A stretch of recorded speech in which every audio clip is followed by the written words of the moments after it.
ter uma aula sobre o plano de parto. Nós vamos montar juntas, eu vou mandar o modelo de plano de parto para vocês lá no WhatsApp, né?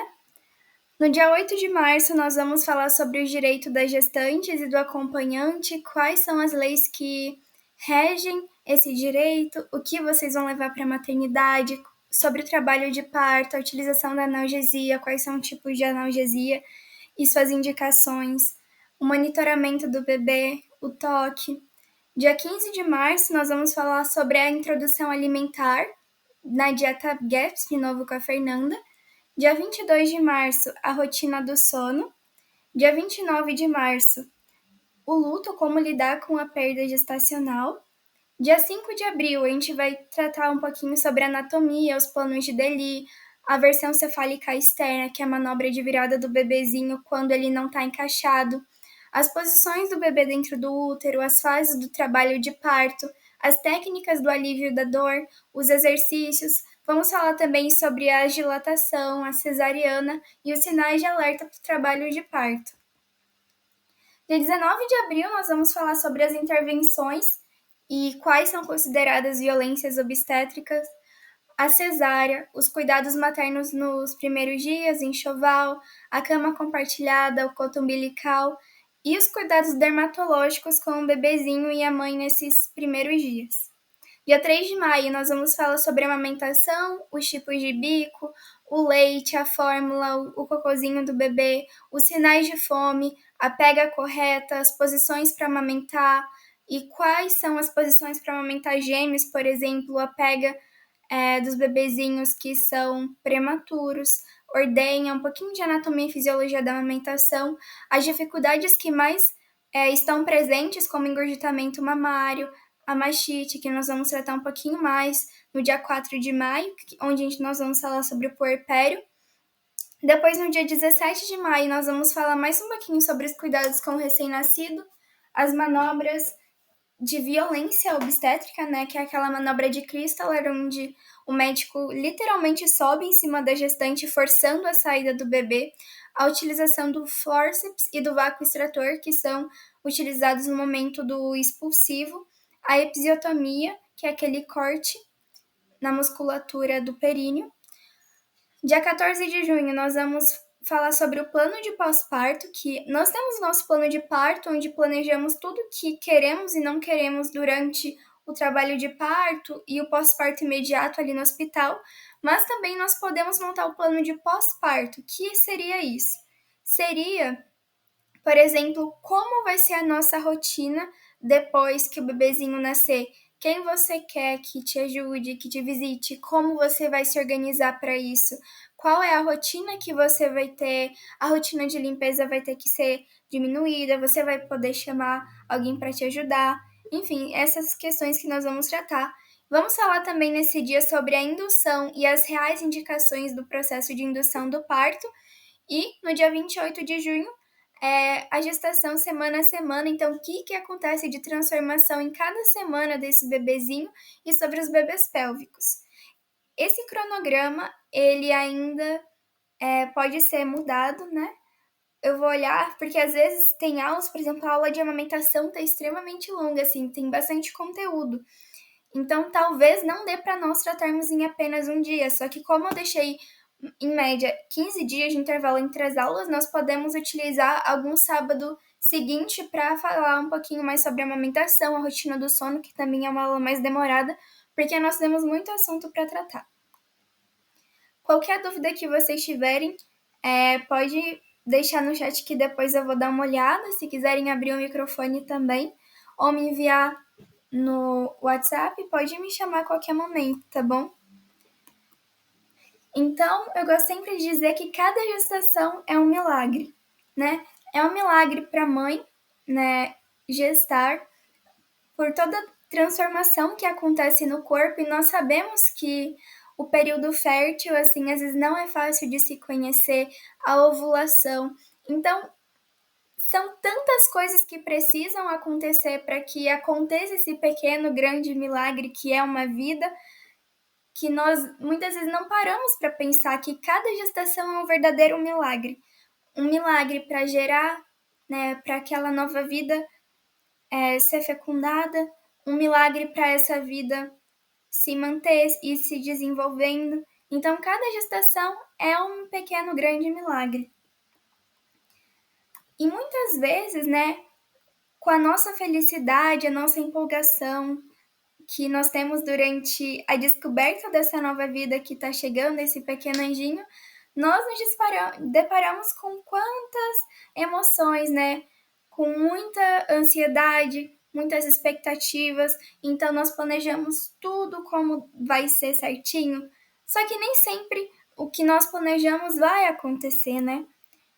Claro que é muito importante nós termos um planejamento, mas nós precisamos também controlarmos as nossas expectativas, os nossos idealismos, para que não aconteça de nos frustrarmos, né? Por exemplo, uma das coisas que mais acontece de nós idealizarmos é o parto normal, né? O parto sem intervenções, sem utilização de ocitocina, sem utilização de analgesia. Mas e se na hora acontecer alguma coisa e nós precisamos ir para uma cesárea, né? Então, nós precisamos ter em mente que tudo pode acontecer.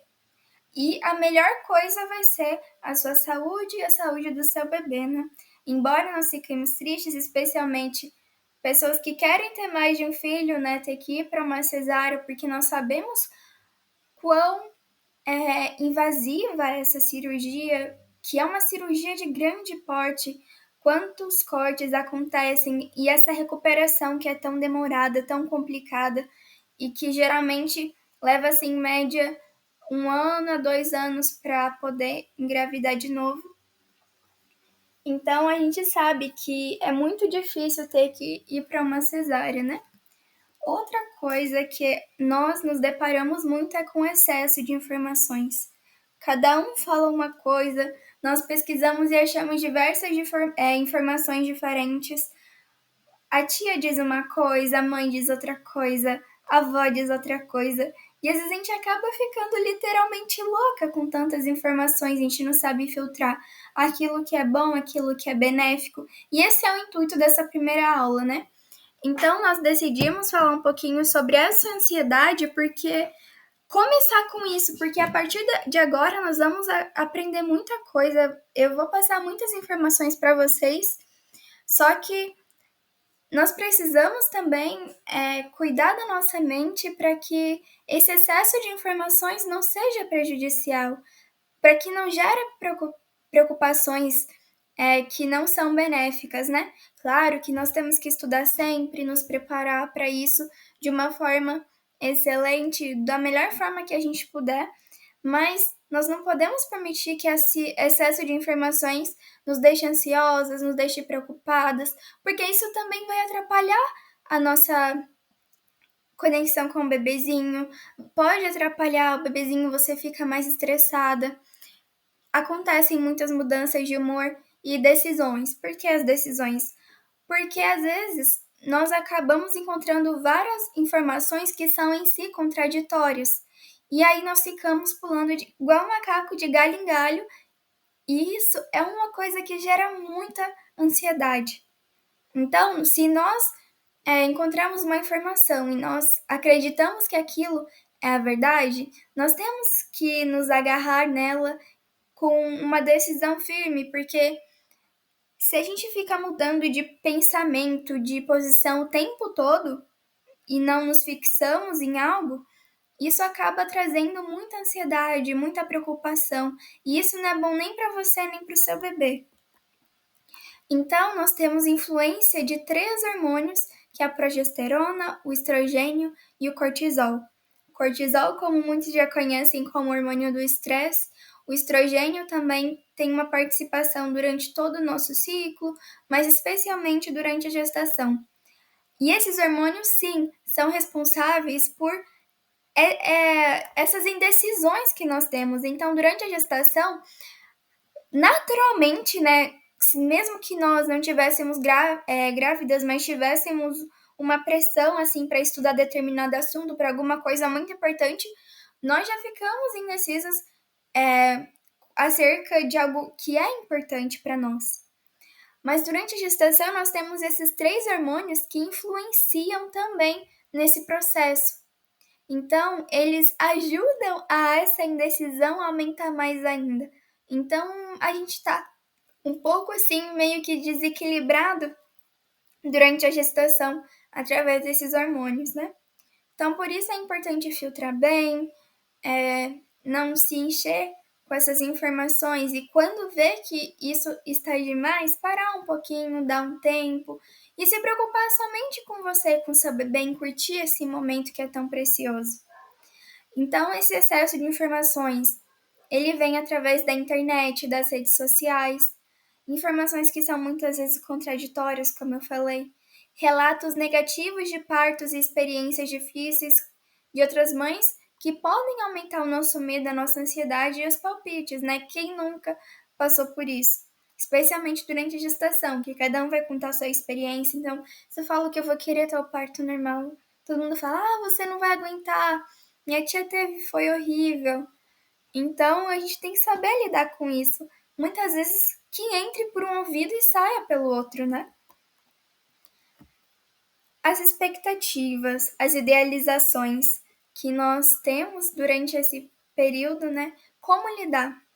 Então, como eu já falei, filtrar essas informações, buscar as fontes que são confiáveis e evitar se sobrecarregar com muitas opiniões diferentes.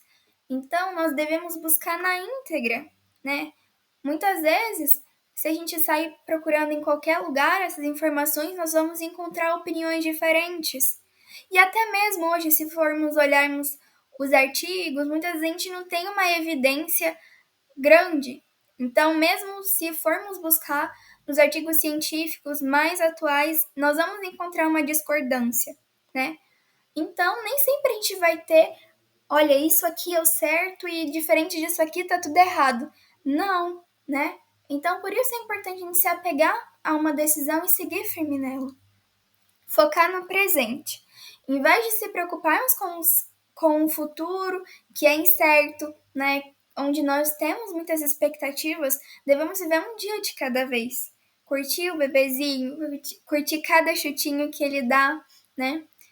Ter uma rede de apoio para que vocês possam também compartilhar esses sentimentos, essas frustrações, essas expectativas, os exercícios, as caminhadas, porque são atividades que nos ajudam a relaxar, aumentar os hormônios que muitas vezes vão contrabalancear esses outros hormônios que eu já falei aqui, que vão estimular essa ansiedade.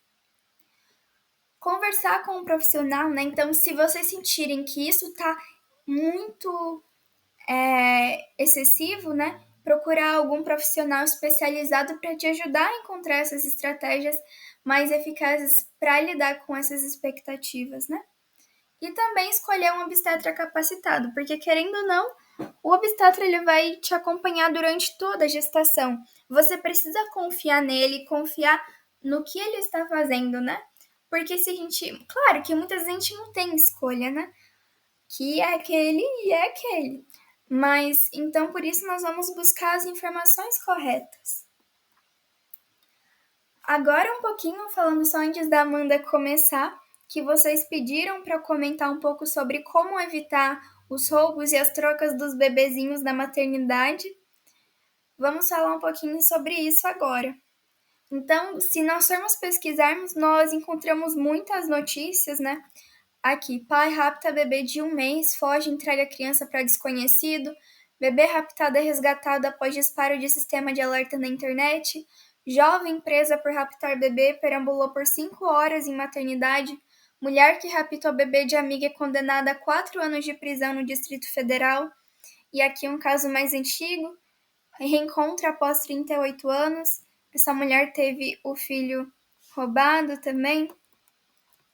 Aqui, no ano passado, aconteceu em Minas Gerais esse caso de uma médica que roubou uma criança lá em Uberlândia. E foi assim, ó, aqui também uma falsa médica, né? E olha, casos de rapto de bebês e crianças crescem 270% em Minas Gerais nos últimos 3 anos. Esse Pedro Júnior aqui, acho que foi um dos casos mais famosos do Brasil.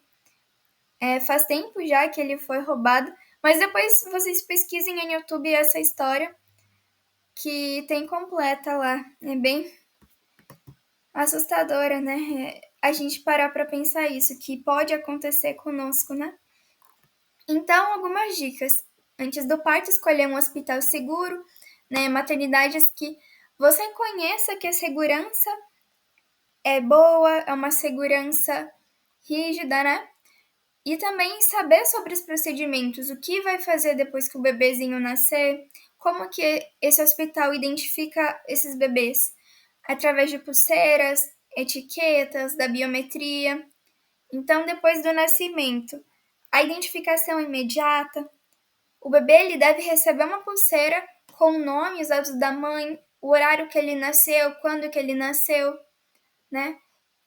E também a gente pode tirar uma foto e verificar já logo quando ele nascer se tem uma marca de nascença, né? Geralmente, nas coxinhas ou no bumbum, às vezes eles têm uma marca de nascença ou no pescocinho. Então é importante a gente procurar no corpinho dele logo que ele nasce também uma marca de nascença ou tirar uma foto. Claro que às vezes os bebês eles nascem todos iguais, assim, é difícil até diferenciar. Mas se for preciso, tire uma foto e observe, né, se tem esses sinais específicos no corpinho. E também não tirar essa pulseira do bebê por nada, né? E o pai ou o acompanhante deve ficar sempre junto. Acho que essa é a medida de segurança maior que nós temos, né? Então, não desgrudar. Se o pediatra levar, se as enfermeiras levarem para fazer o teste do pezinho, para fazer qualquer exame, para dar banho, que o pai, o acompanhante, esteja sempre junto. Essa é a maior medida de segurança que a gente pode ter. E saibam que é lei, né? Às vezes as enfermeiras ou o médico eles vão se contrapor a essa decisão, vão falar que o ambiente é restrito, que você não pode entrar, mas não, você pode, né? O bebezinho tem esse direito de ter um acompanhante em todo momento. E a gestante também, no pós-parto imediato, ela tem direito a ter o acompanhante até 10 dias depois do parto, né? Ali no puerpério imediato. Então é muito importante a gente saber disso, né? Na maternidade, então a gente nunca deve entregar os bebezinhos a estranhos, porque muitos casos desses que aconteceram, mesmo a gente sempre deve pedir para olhar a carteirinha de identificação. Porque muitos casos desses roubos e trocas que aconteceram no hospital foi de suspeitas enfermeiras, né, ou agentes que iam nos quartos e falavam para a mãe que precisavam realizar um procedimento com o bebezinho, que precisavam fazer um exame, e dessa forma levavam os bebês.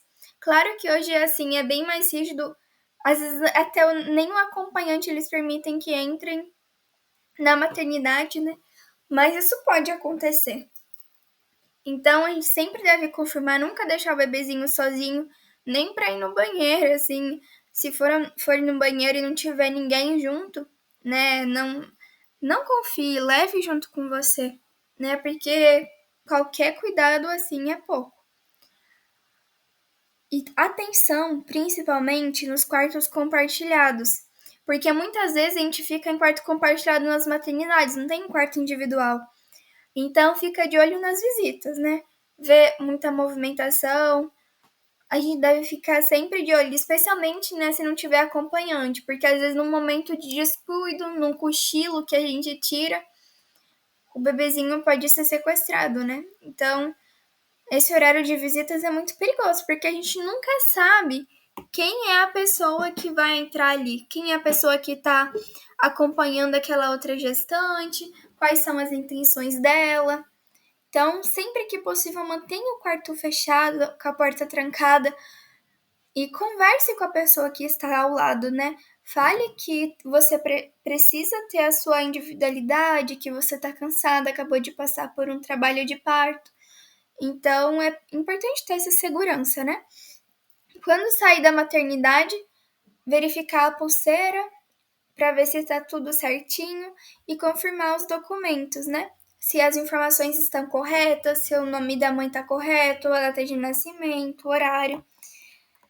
Então, até 2023, nós tínhamos uma lei que obrigava a coleta do DNA das mães e dos bebês para evitar essas trocas de maternidade. Então, em 2023, essa lei foi invalidada pelo Supremo Tribunal Federal, porque dizem que essa atitude de coletar o DNA viola a privacidade e a intimidade das gestantes, porque no caso era obrigatório, né? Então a mãe não tinha como recusar essa coleta do DNA. Sim. E a gente tem que exigir, é direito do bebezinho ter essa pulseira, né? Então, desde 2023, essa lei passou a ser invalidada. Então, hoje já não é mais obrigatório a coleta do DNA. Mas antes, né, era uma segurança. Claro que também é ruim, né, você não ter o direito de escolher isso para o seu bebezinho. Mas, enfim, era uma coisa uma segurança a mais, né? Então, utilizar a pulseira de identificação com o nome do bebê e da mãe, fazer o carimbo do pezinho ou a identificação digital do bebezinho logo que ele nascer, armazenar as imagens no cartório, né? Então, e quando nós formos registrar esse bebezinho, já armazena. Então, logo que a criança nasceu e o pai já vai lá registrar, armazenar também, fazer o protocolo da imagem do bebezinho, né? Para não ter risco nenhum. Então, essas são as dicas